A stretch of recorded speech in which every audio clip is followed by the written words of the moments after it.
Souleymane Baldo, bonjour. Bonjour. Pourquoi les forces armées soudanaises ont-elles pris le dessus à Khartoum? Les forces armées soudanaises ont été dans le défensif depuis le début de la guerre, n'est-ce pas? Ils ont subi beaucoup de revers parce que l'armée soudanaise, au début de la guerre, n'avait pas des troupes, disons, de soldats, d'infanterie. L'infanterie de l'armée soudanaise, c'était les forces de soutien rapide.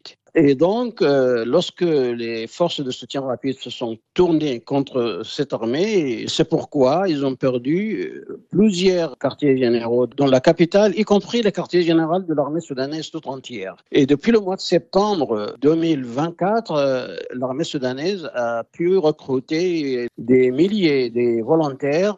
Et il y a aussi des volontaires islamistes, des brigades djihadistes du mouvement islamiste soudanais qui se sont rejoints à l'armée et qui, disons, étaient le fer de lance de cette armée dans cette offensive. C'est comme ça qu'ils ont pu tourner la situation en faveur de l'armée. Et par où se sont enfuis les forces de soutien rapide? Les forces de soutien rapide disent qu'ils se sont retirés volontairement pour regrouper et pour se réorganiser. Et donc, ils sont partis de la capitale vers l'ouest du Soudan. Ils se sont regroupés quelque part. Il y a des clips vidéo qui circulent sur les médias sociaux ces jours qui montrent des grandes concentrations de combattants des forces de soutien rapide. Quelque part, ils disent pas où, mais je pense que ça doit être vers le Darfour, où ils ont un contrôle militaire ferme sur cette région. Alors les forces de soutien rapide n'ont pas seulement perdu Khartoum, elles ont dû se retirer aussi de Ouad Madani, c'était il y a 2 mois, au sud de Khartoum, et elles n'ont pas pu continuer d'assiéger El Obeid, c'est dans le Kordofan, au sud-ouest de Khartoum. Pourquoi cette série de défaites? La raison principale du côté des forces de soutien rapide, c'est que c'est une force milicienne. C'est une force de milice janjaouide où la loyauté des combattants est pour leurs chefs, disons, à cause des liens de clans, les liens tribaux. Et sur le terrain, l'armée soudanaise a visé la liquidation des commandants et cela a mené à une situation où les combattants se trouvaient sans lien direct avec leurs commandants et donc tout cela montre une faiblesse structurelle dans la formation des forces de soutien rapide. C'est-à-dire qu'en ciblant et en neutralisant les chefs de clan et les chefs de tribus, les forces armées soudanaises ont affaibli les forces de soutien rapide. Ils ont ciblé, disons, les chefs avec ciblage de drones, oui, mais aussi avec infiltration des forces de soutien rapide.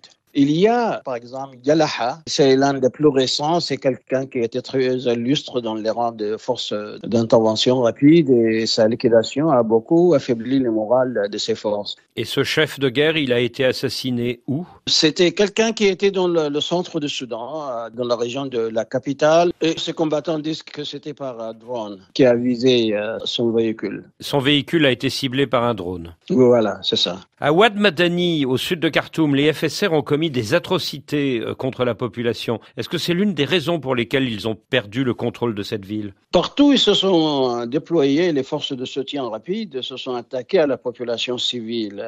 En certains endroits, comme dans l'état du Darfour de l'Ouest, c'était un ciblage ethnique pour des Massalites, par exemple, et c'était des actions génocidaires qu'ils ont commis contre ces populations, un comportement criminel. Et ce qui fait qu'ils n'avaient pas de soutien au sein de la population. Mais alors, au moment où l'armée soudanaise est arrivée à récupérer Gezira, et maintenant ça se passe à Khartoum, il y a certaines unités de l'armée soudanaise qui s'adonnent au même type de comportement criminel, c'est-à-dire des brigades de mort qui visent les populations de l'ouest du Soudan, du sud du Soudan, les Nouba, comme étant des collaborateurs avec les forces de soutien rapide et ils sont en train de les liquider dans des exécutions sommaires devant caméra. Alors, ça ternit certainement l'image de l'armée soudanaise lorsqu'elle se comporte comme les forces qu'il est en train de combattre. Et cela se passe, dites-vous, dans l'état d'Al-Gezira et notamment dans la ville de Ouad Madani, au sud de Khartoum? Elle se passe maintenant, au moment où on se parle, à Khartoum même, dans le quartier de Giref, à Hadj Youssef, disons Kalakla, même Jabal Awliya, partout où l'armée a pu récupérer du terrain ces derniers jours, cette semaine même, lorsqu'on parle, ces brigades se sont montrées vraiment très systématiques dans la poursuite, soi-disant, des collaborateurs avec les forces de soutien rapide. Alors ces forces de soutien rapide, elles sont accusées de génocide par les États-Unis et elles sont également sur la sellette devant la Cour internationale de justice qui va examiner le 10 avril une plainte pour génocide déposée contre elles et contre leur principal allié, les Émirats arabes unis. Est-ce que ces forces rebelles ne sont pas de plus en plus isolées sur la scène internationale? Bien sûr, ils sont isolés intérieurement dans l'opinion publique, justement à cause des exactions contre le civil. Mais ils ont aussi un soutien politique et diplomatique de taille qu'il ne faut pas sous-estimer. C'est-à-dire,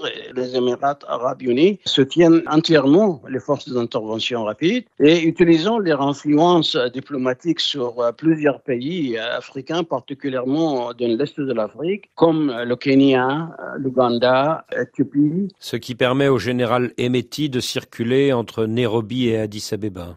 C'est plus discret maintenant. À un moment donné, oui.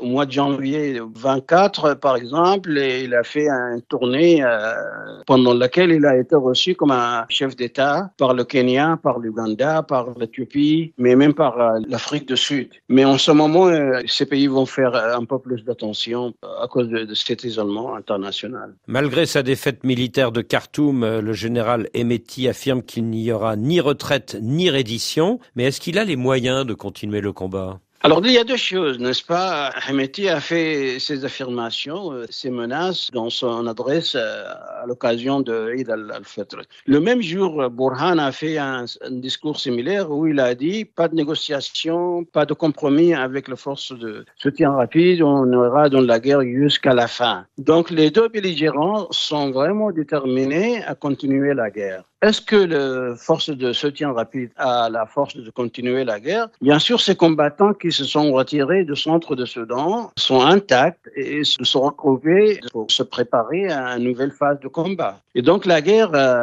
au Soudan n'est pas sur le point de finir, n'est-ce pas? Les deux belligérants se préparent pour des nouvelles phases de combat. Est-ce qu'il y a un risque de partition du pays, le centre et l'est pour le général Burhan, l'ouest et le Darfour pour le général Hemeti? Cette partition est de fait, n'est-ce pas? Le ouest du Soudan, c'est-à-dire les 5 États fédéraux de Darfour, avec l'exception peut-être de Al-Fashir, la capitale de Darfour du Nord, sont sous le contrôle entier des forces de soutien rapide et aussi des grands parties des États de Kordofan du Nord et de Kordofan du Sud et de l'Ouest, n'est-ce pas? Et il y a un contrôle absolu de l'armée soudanaise dans l'est du pays, dans le nord et dans le centre. Donc, il y a une partition de fait dans des zones territoriales contrôlées par les deux belligérants. Au mois d'octobre 2024, Hemeti a décrit un embargo d'exportation de produits dans sa région de contrôle vers la région de contrôle de l'armée soudanaise. Et puis, le gouvernement de Port-Soudan, contrôlé par l'armée, a aussi introduit des mesures administratives et financières qui renforcent cette partition de fait. Il commençait à ne pas donner aux populations de l'ouest du Soudan les documents d'identification comme passeport ou bien comme un numéro national d'identité et ainsi de suite. Mais personne à l'ouest du Soudan, ou même pas les forces de soutien rapide, ne veulent faire sécession du Soudan, comme cela a été le cas dans la guerre civile entre Nord et Sud du Soudan, qui a mené à l'indépendance de Sud-Soudan. Donc c'est une situation peut-être où chaque parti cherche à renforcer ses cartes pour négociations éventuelles pour mettre fin à cette guerre. Donc vous pensez que le Darfour ne connaîtra pas le destin du Soudan du Sud et ne fera pas partition avec Khartoum? Je ne m'attends pas à cela, non. Souleymane Baldo, merci.